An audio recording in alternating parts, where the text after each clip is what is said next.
Last week, we talked about the past, and this week is all about Roku Channel's present. The free TV destination is teaming up with a broadcast favorite to bolster coverage for both sides. Let's dive into it. Welcome to the channel. This is How to Watch Free TV, home of the Free TV podcast. Let's talk about the Roku Channel teaming up with the CW to give us some awesome new free TV options. Roku announced they were expanding their partnership with the CW this week. Basically, all the CW channel favorites you enjoy are coming to Roku Channel next day, beginning in the fall of 2026. You can look forward to unscripted series as well as your favorite dramas, just one day after they air on terrestrial broadcast. You know, that's normal TV. Now, why does that matter? Well, Roku and the CW are making these shows more accessible. The CW is available in the United States and on a bunch of basic cable packages, but there are some areas where that's not the case. In addition, the CW's app is available. However, most people that own a Roku just search for things on the menu.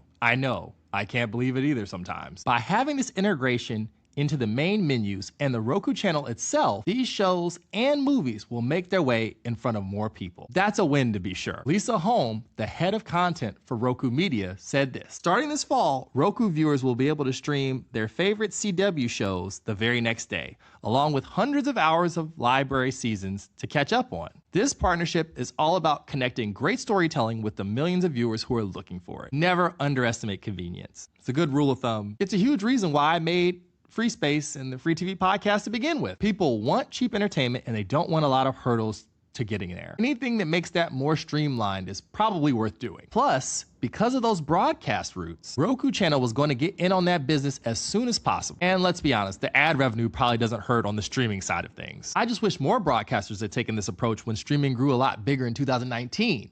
Which brings us to our second point. The second coolest thing about Roku's partnership with the CW is sports creeping back into being free. If you've ever watched live sports on television, you know how things used to be just a few short years ago. You would either turn on your TV, flip on whatever proprietary app that the league you're trying to watch would be on, probably plunk down some money if those apps are involved or pay-per-view, and then get to watch your favorite team.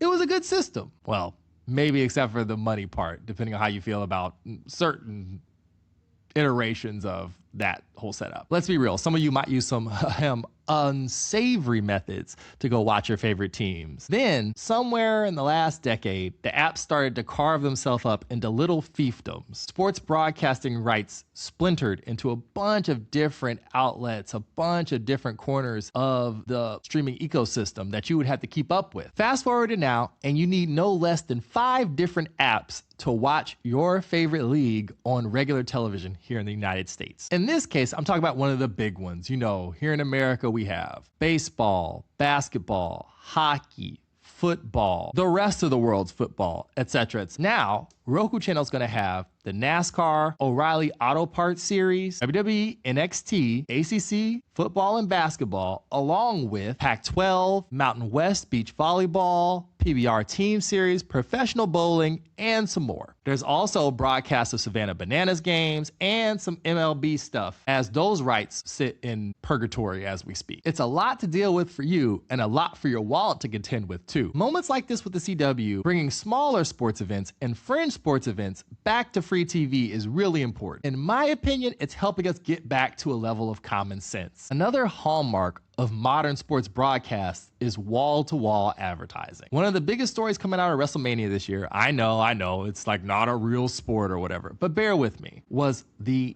absolute onslaught of ads around all the matches, especially on night 1, but it was a problem on night 2 as well. Yes, WrestleMania is 2 nights now. Any well-run corporation would probably do well just to bank on those advertisements and sponsorships to help run their product. However, in 2026, that's not how any of this works anymore. Basically, any steps towards free sports on TV should be celebrated at this point. So, go team on that front. And finally, our last point about why it's awesome that Roku Channel is teaming up with the CW for more free TV. The CW's big old catalog comes home to free TV. We might have touched on it before, but let me put that into concrete numbers for you. There are over 800 hours of CW library content headed to the Roku Channel later this year. If you like wild cards, if you like Good Cop, Bad Cop, if you like Penn and Teller, if you like any of those old shows they used to run, you'll find something to like for free on Roku Channel. As last week's Pluto TV video proved, having more options on free TV is most always a good thing, especially when it's made easier to navigate that treasure trove of content instead of having to dig through all of it through a bunch of menus. And that's the sleeper part of this agreement. Sure, the CW had its own standalone app,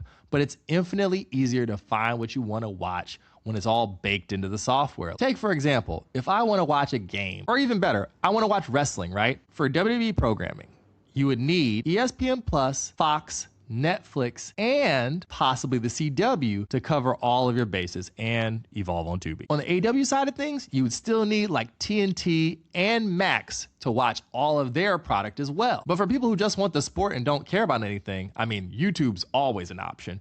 But if you like those two companies, Tubi has evolved, the CW, and now Roku Channel will have all the NXT, including the big premium live events, right there for you in the app. In my opinion, a lot of these broadcast networks are gonna hop on this free streaming bandwagon, even if they haven't already. Free ad-supported television is where this is all headed, because as a lot of the premium streamers are realizing, the ads are what made TV work in the first place. There is a finite line that people are not willing to cross when it comes to paying for television and movies. There's more evidence about that claim popping up every month. You can go find it pretty easily on the internet. A lot of folks are fed up with paying $7 or more a month to watch just one streaming service. So it's a good development and a smart move by the CW to make sure their shows are in front of as many eyeballs as possible as we head into an uncertain future. As the landscape continues to shift, the Roku Channel is making smart bets on established names and programs that already have a massive install base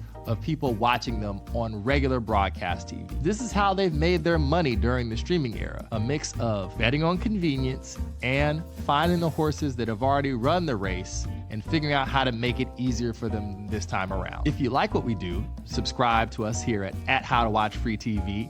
We have a free newsletter with 3 free picks a week, a mix of old and new in that newsletter, I might add. We've got interviews, news, analysis, and general updates from the world of free TV. Hit that bell for notifications, and remember, the best things on TV are absolutely free. We'll catch you guys next week.